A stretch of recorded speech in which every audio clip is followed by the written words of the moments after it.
I don't know, if I look at my younger self, I think I probably would have told myself to be a bit kinder to myself, and things, if you sort of do what you're supposed to do, that things ultimately work out.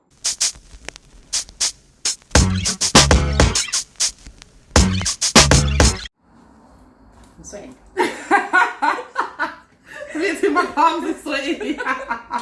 Hi everyone, welcome back to my channel. I'm back again with another career plug series. I'm here with my sister Melinda. Hi everyone. She's literally my right hand. I was supposed to say that? Yeah. Okay. I'm here with my sister Melinda. I've known her since I was about like 9 or 10 years old, something like that. She's literally my right hand, so I'm so excited to have her on my channel. And as you guys know, I've been doing a new series where I've been interviewing people about their career field and asking them questions about their day-to-day experiences, how they got into their career, how they find it, just to give you guys a good insight into different sectors that are out there. And of course, I'm trying to showcase Black excellence and show how amazing all my friends are doing. So let's get straight into it. So Mel, what is your job title and how long have you been doing it for? Or how long have you been in the field for? So my current job title is director, and I work in compliance in the banking industry.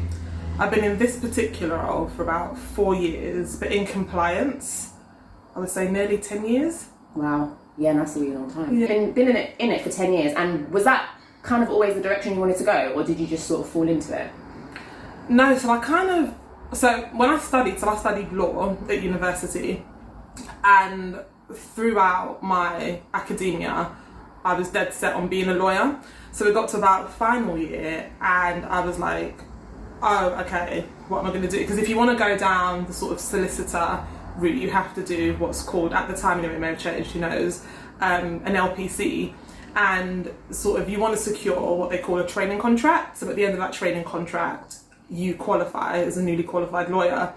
So when I finished, as I was approaching the end of my final year, I started to think about, oh, okay, I actually need to get some experience and maybe start doing some like voluntary stuff, start doing some work experience.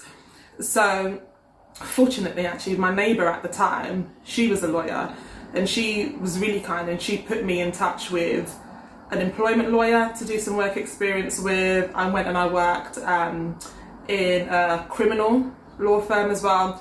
And then actually probably my favourite and the most interesting work experience I did was a mini pupillage, which was with a barrister. And I didn't work on it, but I sort of shadowed him as he worked on 2 murder trials. So up until that point, I said I didn't even know compliance sort of existed.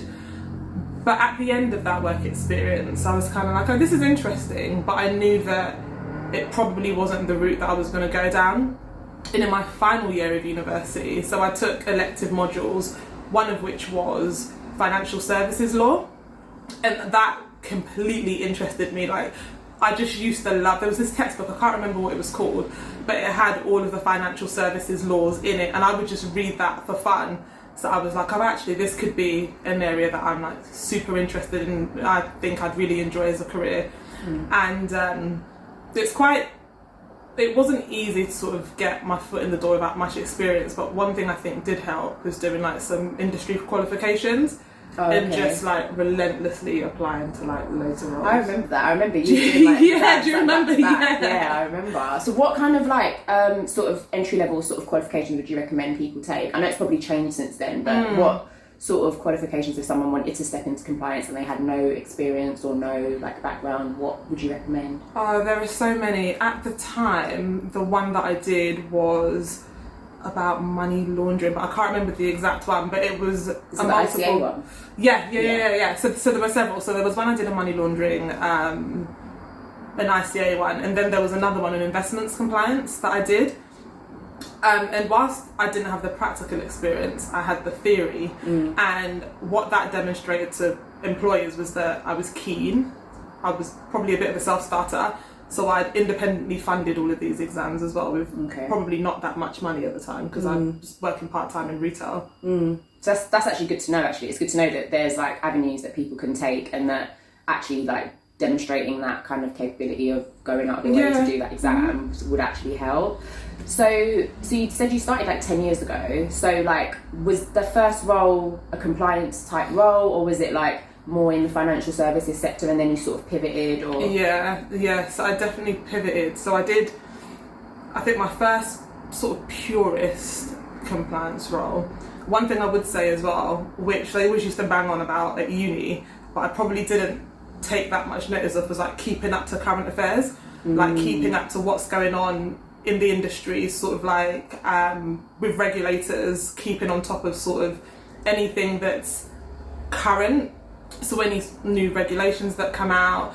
Because my first pure compliance role, in the interview, I think one of the guys, so they played, one guy was good cop, one guy was bad cop, and one of the interview questions was, I can't remember, but it was something around a regulator had changed name recently or changed remit. And it was only by chance that I'd been watching the news with my dad the night before that I knew the answer to the interview question. And you could tell when I answered it with confidence with my chest, he was kind of taken aback, like, oh, you kind of asked that to be a bit, to throw me off a bit. But so I think that's invaluable, sort of just keeping your ears to the ground, just sort of signing up to different, I don't know, like there are loads of different regulator websites that you can sign up to, news alerts, just to keep yourself current and knowing what's going on. That's really good advice, actually. Like sort of keeping in touch with like the current affairs of the industry that you want to go Absolutely. into. So how was that? So when you like finally transitioned and you went into compliance, like what was that like? Did you ever have a moment where you're like, am I sure I want to do this? Or was it always like from the beginning you kind of hit the ground running? Yeah, I kind of hit the ground running, and I knew that that's what I wanted to do. But actually, one thing I did feel, I was like, oh, okay, because it was this unattainable thing that I'd been trying to get into for so long. When I finally got into it, I was like, oh, okay, I think I can do this. Yeah. And you know, I worked my ass. Can I say that? Yeah. Okay.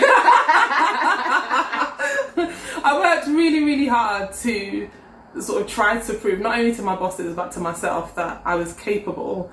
And at an entry level, I did quite well and I progressed quite quickly, and then I moved jobs. So then I went to another role. This organisation was much bigger, a completely different area of compliance now. Did that for a little while, and then ever so often I would sort of upskill, pivot, sort of do something a bit different, because I was really interested in sort of keeping my skills current and constantly learning and evolving. So I tended to sort of find what I enjoyed and then would pivot and try my hand at something else, and then sort of eventually I landed at this role. And even with the organisation that I'm with now, I've done a number of different roles, all within compliance, but all very different from one another. I think that's another good thing to note as well, that there's so many sort of avenues you can go down with the compliance route. It's not just kind of like one thing and that's it. It sounds like there's like loads of opportunities within that sector. So with compliance, like what does a day in the life of somebody that works in compliance look like? I know there's so many different streams that you've explained, but I suppose for you, what are kind of like the main things that somebody who works in compliance would do? I think that is totally dependent on the type of compliance that you're doing. So at the moment, I'm in data privacy. So no 2 days are the same. It totally depends on what's happened in any particular area of the organisation. But I would say that what's always at the heart of it is sort of partnering with the business. I think sometimes people look at compliance as this like boring tick box exercise that needs to get done. They either tell you yes you can do something or no you can't. But actually it's more about partnering with the business to make sure that they're doing what they can do. Not only in a way that's like legal, I guess, and permitted by the regulators, but one that's efficient, one that makes sense for the business as a whole, not just sort of, it's like, rather than two sides of a coin, it's more like a collaboration and partnership. I think I totally, because of like some of my roles have been under like a compliance function, and I find that a lot of areas of the business just see you as like a blocker. So I totally know what you mean. So for you, what has been like the most fulfilling part of your career, or like what's the most fulfilling part of working in compliance? So I think for me, knowing that I've wanted to do something and being able to do it, That's so good. And then there's also like, it depends, like if you're a bit of a geek and you're interested in like what you're doing, there's the fact that you're actually interested in the work that you're doing and it's not just this mundane thing that you have to endure. Yeah. So I don't take that for granted. I mean, it's not always like sexy. No. But I enjoy it, and I'm thankful that I do something I enjoy.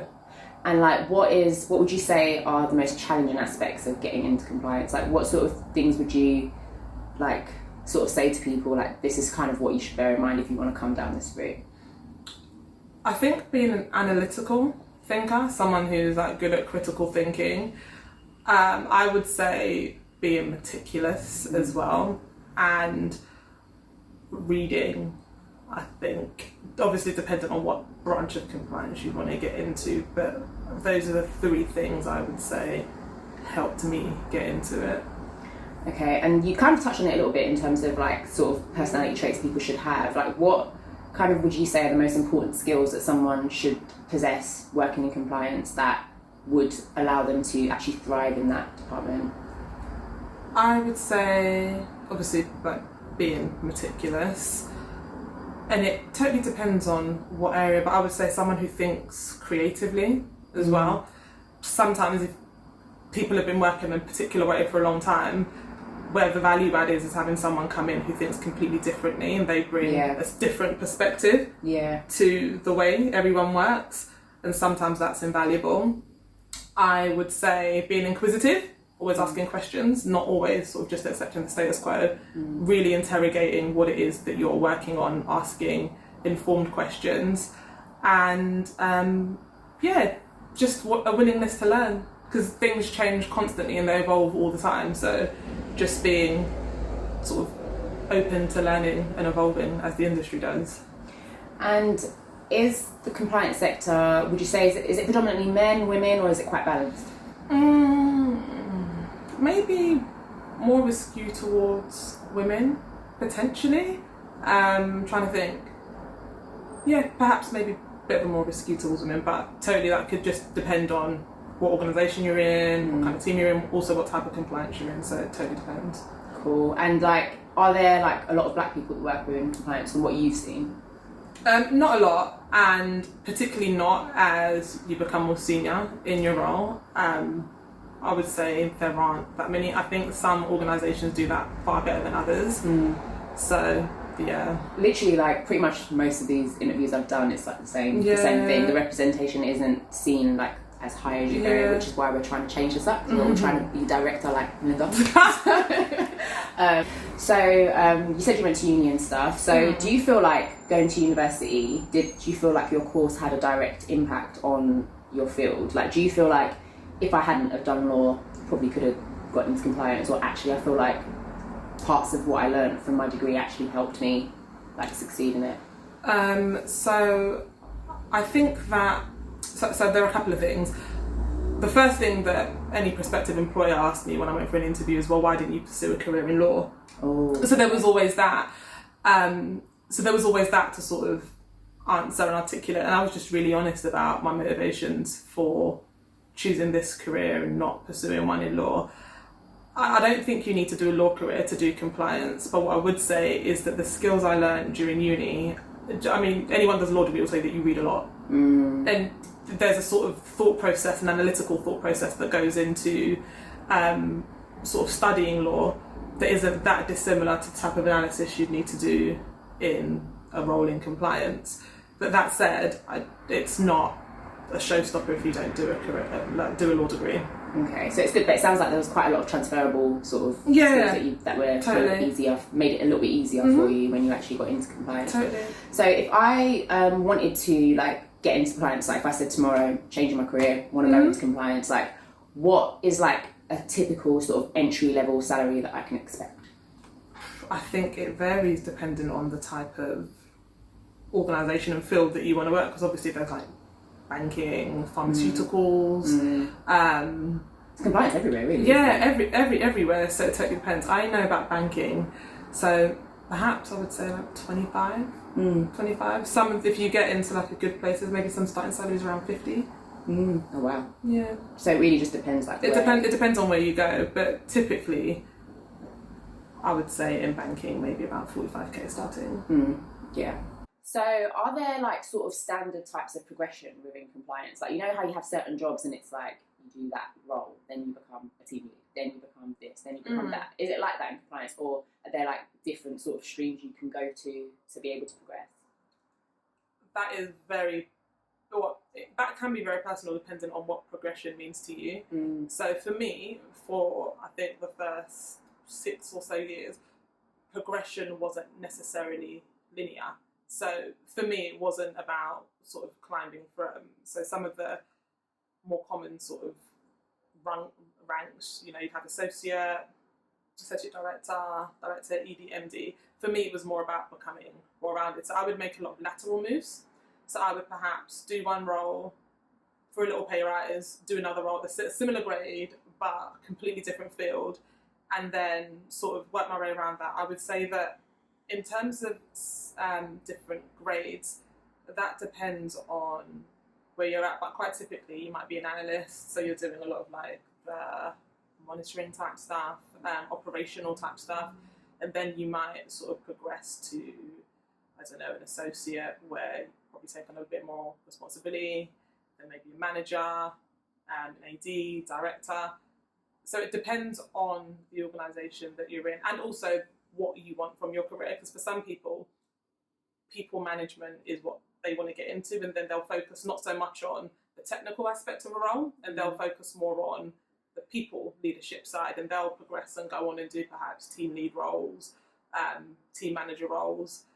So it totally depends, but I would say that as you progress, naturally your title will change and you'll take on more responsibilities, but whether that's more accountability in terms of if you're an MRO, you could go to jail if something goes wrong, and sometimes that's not always linked with being a people leader. Like where I am, your seniority is not determined by like how big your team is per se. If that makes sense. Yeah. So for some, I think it depends on the organisation you're in and how it's structured. Because for some, climbing the ranks means that you also have to take on that team management responsibility as well. Whereas that's not the case in where I'm at the moment. That's good to know, actually, because I think there are some roles where that is like your only way to progress, and that can be quite difficult for some people if that's not what you want to do. It's good to know that there's elements of progression just within the role itself, and you don't have to necessarily go into people management to progress or to get pay rises, etc. No. Cool. Have you made any mistakes along the way in your career? And if you have, what sort of advice would you give to people to try to avoid making the same mistakes? Okay, I can't think of a mistake, like something has gone like abysmally wrong, but I remember moving into a role and it was like I'd just been promoted, so it was almost like I felt a bit like obviously pleased and like quite excited that I'd got a promotion, but with all of that I think I put a lot of pressure on myself to get things perfect, to know everything on day one, to not make any mistakes, to do everything absolutely right. And it wasn't a mistake as such, but I remember doing a piece of work and my boss came back and she had loads of comments, and it wasn't personal because that's just the way they work. And I remember feeling like so crushed, like, oh my gosh, oh, I'm such an idiot, I'm a failure, they're gonna think, why on earth did they hire me?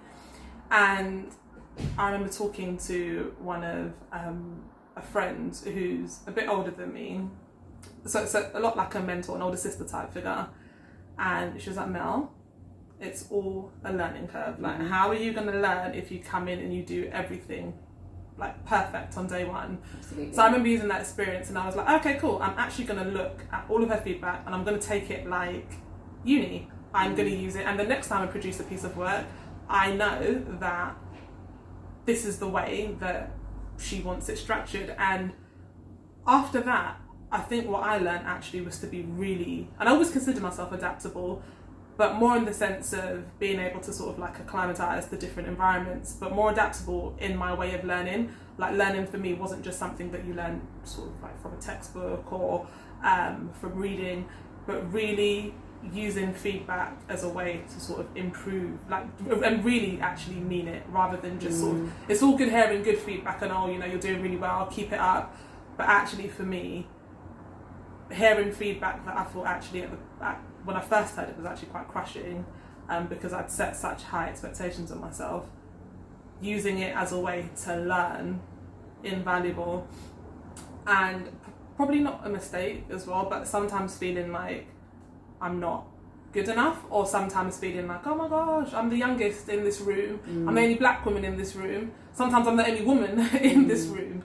And I remember sometimes in meetings when I'm with people that have decades of experience on me and being invited to these meetings, and I probably wouldn't say anything, I'd have opinions, but I wouldn't speak. And I remember I had an incredible boss, and he said to me, Melinda, you know, you have a right to be in these meetings. You are here because we want to hear your views. So you should feel empowered to speak your mind. And what he actually used to do actually was, I remember after we had that chat, we had another meeting after that, and he Skyped me.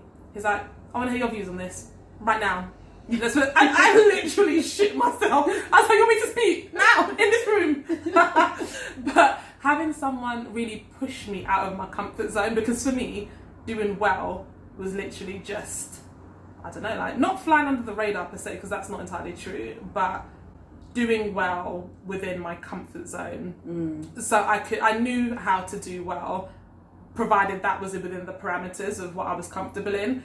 But actually stepping outside my comfort zone, and there was all this pressure of, what if I say something wrong, what if I do the thing? And it was like, Melinda, a lot of the time these people don't say anything that's that profound. It's so true. It was like and it's like, as you start to exercise your voice, you'll find you become more comfortable, you'll find an inner confidence, and that has been invaluable. So I would say, it's not a mistake, but a learning has been, for me, one of the ways to silence that voice that tells me I'm not good enough, or that super critical voice, and that imposter syndrome snap, is to just ignore it by doing the thing that scared me the most. That's such good advice, guys. I don't even have anything to say. Drops my... No, that's such good advice. I think we can all get like that, though. I'm the same. I'm still battling with like that. It's like the pressure you put on yourself, because you take pride in your work. And absolutely. You want to do a good job, and you want other people to see you do a good job. When I like do work now, and you know, like when you share it with certain people, especially like senior people, and then they add their comments, and I'm like, oh, and they're like changing stuff, and they're like, I have, like, the top tip for me, actually, I've learned to not take that personally, because it's not personal. I see it happen all the time. And actually, what I think has helped me a lot is, rather than just sort of reviewing that as just like an exercise where you update their comments, actually use it as a way of learning to think how senior leaders think. Because what I've started to do is that sort of helped me think, oh, okay, I didn't consider that before. Oh, okay, is that how that person thinks? And then as you sort of work and do a bit more, you start to ask the same questions that they would have asked. And that, I think, for me over the past year, 18 months, has been invaluable, because what then happens is it starts to build your credibility, and people know that, oh, okay, she's working on something, I know she's going to ask all the right questions, I know she'll escalate something to me when she feels like it's necessary, so I can leave her with that piece of work and trust that it's getting done, and it's getting done in a way that I find credible. Yeah, no, that's so true. Such good advice. And then I suppose the last thing I'll probably ask is, like, what sort of tips and advice would you give to someone coming out of university, about to embark on a similar career path to you, or maybe somebody that's just thinking about like changing their career completely? Like, what sort of things would you have liked to have heard when you were starting out? Was when I started out that even though I knew it would have been, I think, helpful. I don't know, if I look at my younger self, I think I probably would have told myself to be a bit kinder to myself, and things, if you sort of do what you're supposed to do, that things ultimately work out the way they're supposed to. One piece of advice that someone gave me during an interview that I'll never ever forget is, she was like, be indispensable, find out what your value add is, be unapologetically that, and just, be really smart. And I think being smart isn't just about academia. like having high emotional intelligence as well, knowing how to read a room, I think is really invaluable. Another thing I would say is build your network, whether that's like on like platforms like LinkedIn, also speaking to people in family. There might just be someone who might be able to help put you in touch with someone else. Also, when you're in a role, build your network not only within your immediate team, but meet people from different areas of the organisation. And I think all of those things help sort of seek out new opportunities, or when, for instance, something might pop up or a role might pop up, someone would have you in mind. So I think that's a key piece of advice. That's such good advice. Especially particularly because I feel like people don't utilise like the networking aspect of it. I think a lot of like kind of like progression and stuff, it does involve a lot of networking. Like even my role now, I got it from a job that I'd done like 2-3 years ago, because they remembered me, and then like, so it's good, like building those kind of relationships is so key. That's really good. That's probably good advice, and it's so true. But yeah, thank you so much for coming on my channel and dropping all these gems. She's my sister, so I had to bring her on it. Oh, thank you for having me. But yeah, thank you so much, and thank you guys for watching. If you have questions specifically around compliance or anything Melinda might have said, if you drop your comments below, and then I will get back to you and I'll ask her, because obviously I don't have the answers.